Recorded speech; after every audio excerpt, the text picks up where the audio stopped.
Mwene data twongeye kuguha kaze muri uno mwanya mwiza tubwiriwe amahirwe yo kuba imbere y'amaso y'Imana.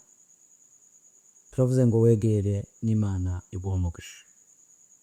Tunashimira Imana kuko yongeye kuduha umwanya nk'uyu kugira ngo tubashe gusangira ijambo ry'Imana. Reka dusenge. Mana, turagushimiye kuri uno mwanya mwiza uduhaye, mwanya mwiza wo guhagarara imbere yawe kugira ngo tubashe kuvuga gukomera kwawe, kugira ngo tubashe kuvuga kugira neza kwawe. Mana, ndagushimiye kuko ukomeje kuturindira hirya no hino ahantu hatandukanye. Ndasenze sengera mwene data wahurikira kugira ngo Mwami Imana ubashe kubana nawe aho yicaye adukurikirana, umwuka wabane nawe. Data, ufundura amatwi y'imitima kugira ngo yumve ijambo ryawe. Abasubiye inyuma Mana, bongere bagaruke mu bwiza bwawe. Abapagani Mwami Imana badukurikirana bakire gukirwa n'izina ryawe Yesu Kristo. Ngaho tugire neza kandi dushoboze uyu mwanya aba ari wowe utuyobora, uyobora imitima yacu.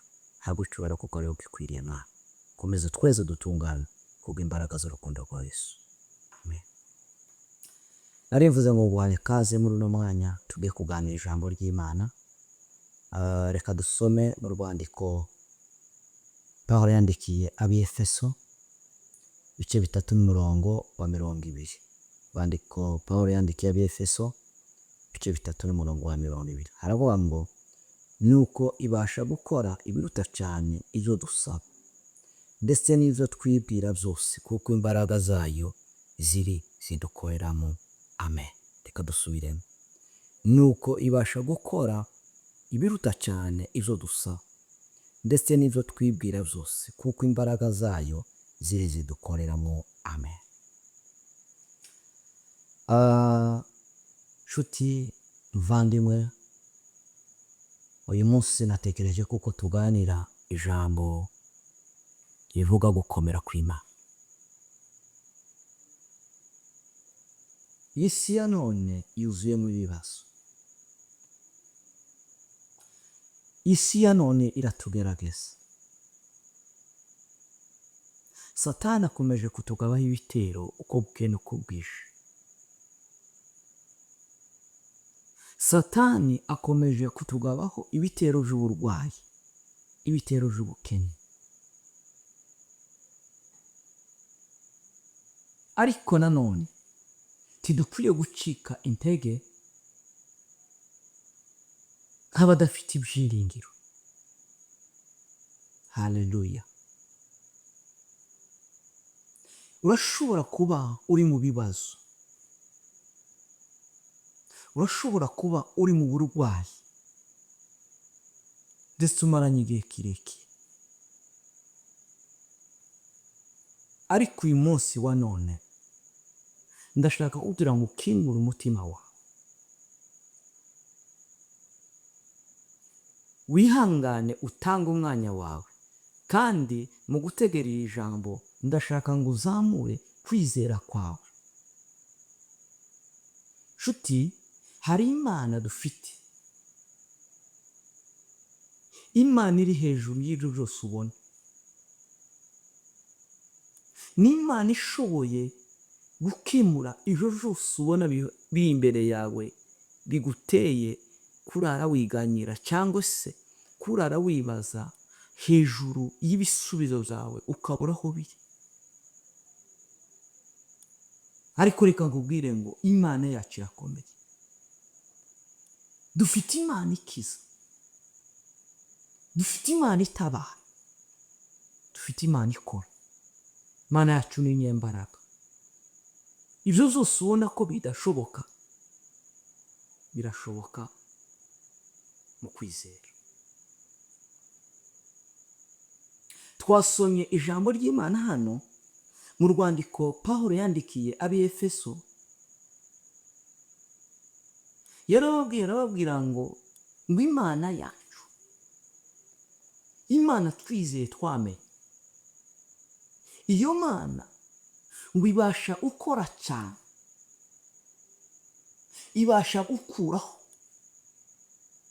ibyo byose mubona mubona ko bikomeye, mubona ko bigoye, ibyo mubona ko bidashoboka kurangira, iyo Mana yacu dutunze ni Imana ifite imbaraga n'ububasha bwo guhindura ibyananiranye bikavaho. Arababwira ngo iyo Mana yacu ngo ni Imana ngo ikuraho ngo ibyo dutekereza, ndetse ngo n'ibyo twibwira byose tukabona kuko bigoye, tukabona kuko bitugoye bituruhije. Iyo Mana yacu iyo tuyizeye, iyo tuyihanze amaso, ibyo byose bikuraho, kuko muri yo niyo harimo isubizo cy'ibyo twibwira byose tubona kuko bigoye. Warangiza arababwira ngo imbaraga zayo ngo ziri muri twebwe, zikorera muri twebwe, izo ngizo nizo ziza zihindura, nizo ziza zirema. Nshuti, reka nkubwire ngo ibyo byose ubona binaniranye mu buzima bwawe, iyo ndwara umaranye igihe kirekire, reka kubwira kuko hari Imana ifite imbaraga zo kugukiza. Uyu munsi wa none ndashaka ngo ukingure umutima wawe. Uyu munsi wa none ndashaka ngo akanwa kawe kabe igikoresho cyo guhamagara imbaraga z'Imana, zo gukangura imbaraga z'Imana ziri muri wowe, kugira ngo zibashe kurema igitangaza ku buzima bwawe. Imana twabonye ni Imana iri hejuru y'ibyo byose ubona kuko byananiranye. Dutunze Imana mu buzima bwacu, dutunze Imana mu mitima yacu, Imana ikomeye, Imana yuzuye imbaraga. Iyo Bibiliya itubwira yazuye ba Lazaro, Lazaro wari urwaye, imbaraga z'Imana ziramuzura.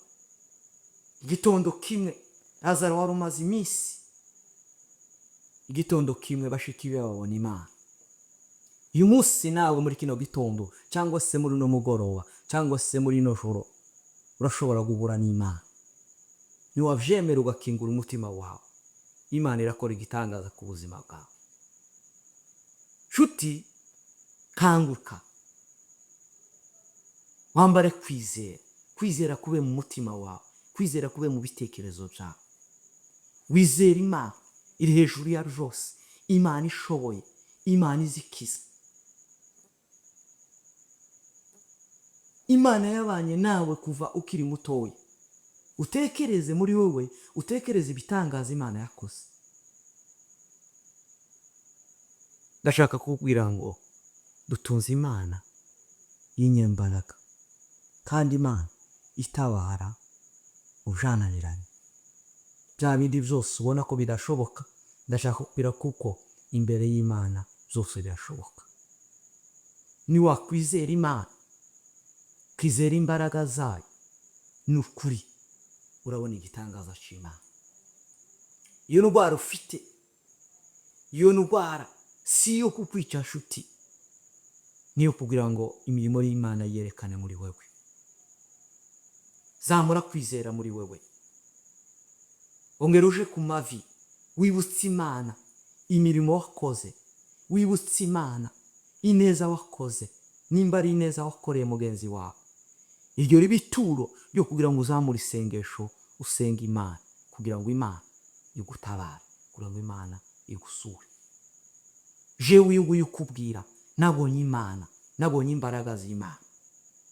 Niyo mpamvu muri jewe ntagira gushidikanya, kuko Imana ni Imana y'imbaraga, ni Imana ikora ibikomeye. Ibyo umuryango wawe utokora, ibyo inshuti zawe zitogukorera, ibyo abakomeye batogukorera, Imana yacu yabishoboye. Ni Imana ikorera muri twebwe, ni Imana ikora ibyananiranye, ibyo abaganga badashoboye, Imana yacu yabishoboye. Nshuti, reka gucika intege, tumbira Yesu wenyine. Mu bikugoye byose, muri kuruhije, umenye kuko ariyo ishoboye byose. Aba bana b'abantu ntacyo bakumarira, ariko niwisunga Imana, ukaremamo kwizera muri wewe, uyu mugoroba urabona Imana. Umunsi umwe Zakayo ngo yagenderewe n'Imana, Imana itaha muwe.